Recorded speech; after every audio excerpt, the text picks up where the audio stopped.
ಎಲ್ರಿಗೂ ನಮಸ್ಕಾರ. ಈ ವಿಡಿಯೋವನ್ನು ನಾವು ಭಗವದ್ಗೀತೆಯ 5ನೇ ಅಧ್ಯಾಯದ 26ನೇ ಶ್ಲೋಕದಿಂದ ಆರಂಭಿಸೋಣ.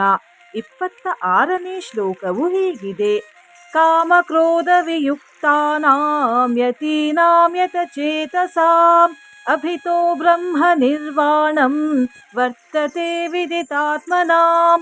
ಕಾಮಕ್ರೋಧರಹಿತರು, ಚಿತ್ತವನ್ನು ಗೆದ್ದಿರುವವರು, ಪರಬ್ರಹ್ಮ ಪರಮಾತ್ಮನ ಸಾಕ್ಷಾತ್ಕಾರ ಮಾಡಿಕೊಂಡಿರುವವರೂ ಆದ ಜ್ಞಾನಿ ಪುರುಷರಿಗೆ ಎಲ್ಲ ಕಡೆಗಳಿಂದ ಶಾಂತ ಪರಬ್ರಹ್ಮ ಪರಮಾತ್ಮನೇ ಪರಿಪೂರ್ಣನಾಗಿದ್ದಾನೆ.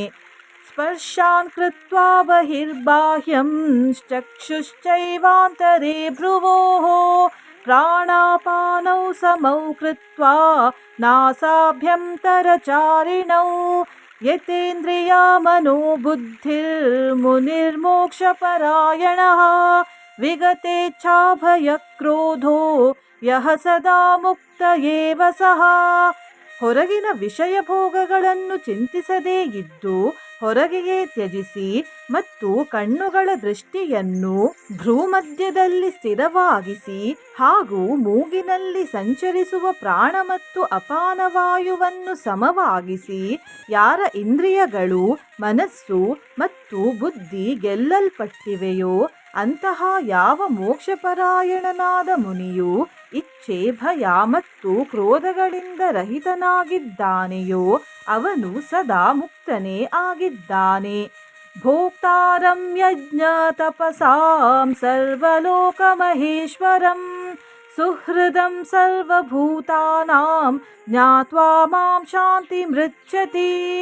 ನನ್ನ ಭಕ್ತನು ನನ್ನನ್ನು ಎಲ್ಲ ಯಜ್ಞ ಮತ್ತು ತಪಸ್ಸುಗಳನ್ನು ಭೋಗಿಸುವವನು, ಸಂಪೂರ್ಣ ಲೋಕಗಳ ಒಡೆಯರಿಗೂ ಒಡೆಯನು ಹಾಗೂ ಸಂಪೂರ್ಣ ಪ್ರಾಣಿಗಳ ಸುಹೃದನು, ಅರ್ಥಾತ್ ಸ್ವಾರ್ಥರಹಿತ ದಯಾಳುವು ಮತ್ತು ಪ್ರೇಮಿಯು ಎಂದು ತತ್ವದಿಂದ ತಿಳಿದುಕೊಂಡು ಶಾಂತಿಯನ್ನು ಪಡೆಯುತ್ತಾನೆ.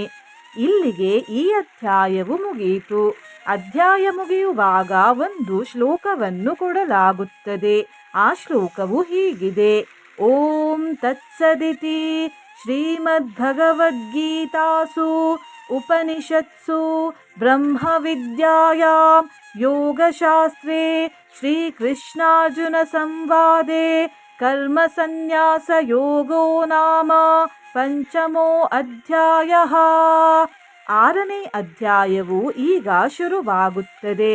ಅಥ ಷಷ್ಠೋ ಅಧ್ಯಾಯಃ ಆತ್ಮಸಂಯಮ ಯೋಗಃ. ಶ್ರೀ ಭಗವಾನುವಾಚ: ಅನಾಶ್ರಿತಃ ಕರ್ಮಫಲಂ ಕಾರ್ಯಂ ಕರ್ಮ ಕರೋತಿ ಯಃ ಸ ಸನ್ಯಾಸಿ ಚ ಯೋಗಿ ಚ ನ ನಿರಗ್ನಿರ್ನ ಚಾಕ್ರಿಯಃ.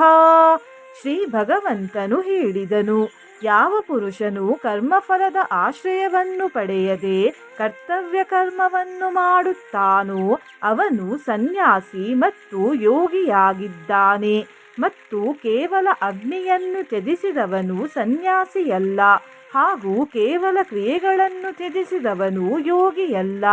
ಯಂ ಸನ್ಯಾಸಮಿತಿ ಪ್ರಾಹುರ್ ಯೋಗಂ ತಂ ವಿದ್ಧಿ ಪಾಂಡವ ನ ಹ್ಯಸನ್ಯಸ್ತ ಸಂಕಲ್ಪೋ ಯೋಗಿ ಭವತಿ ಕಶ್ಚನ. ಹೇ ಅರ್ಜುನ, ಯಾವುದನ್ನು ಸನ್ಯಾಸವೆಂಬುದಾಗಿ ಹೇಳುತ್ತಾರೆಯೋ ಅದನ್ನೇ ನೀನು ಯೋಗವೆಂದು ತಿಳಿ.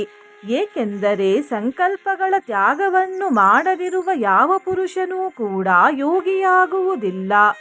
ಆರುರುಕ್ಷೋರ್ಮುನೇರ್ಯೋಗಂ ಕರ್ಮ ಕಾರಣ ಮುಚ್ಯತೆ ಯೋಗಾರೂಢಸ್ಯ ತಸ್ಯೈವ ಶಮಃ ಕಾರಣ ಮುಚ್ಯತೆ.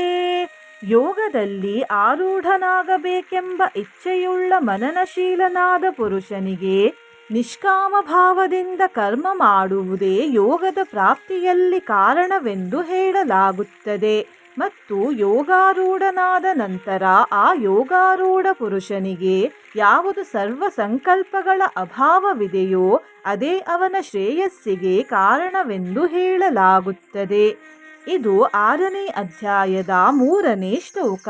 ಇಲ್ಲಿಗೆ ಈ ವಿಡಿಯೋವನ್ನು ಮುಗಿಸುತ್ತಿದ್ದೇನೆ. ಮುಂದಿನ ವಿಡಿಯೋದೊಂದಿಗೆ ಮತ್ತೆ ಪುನಃ ಸಿಗೋಣ.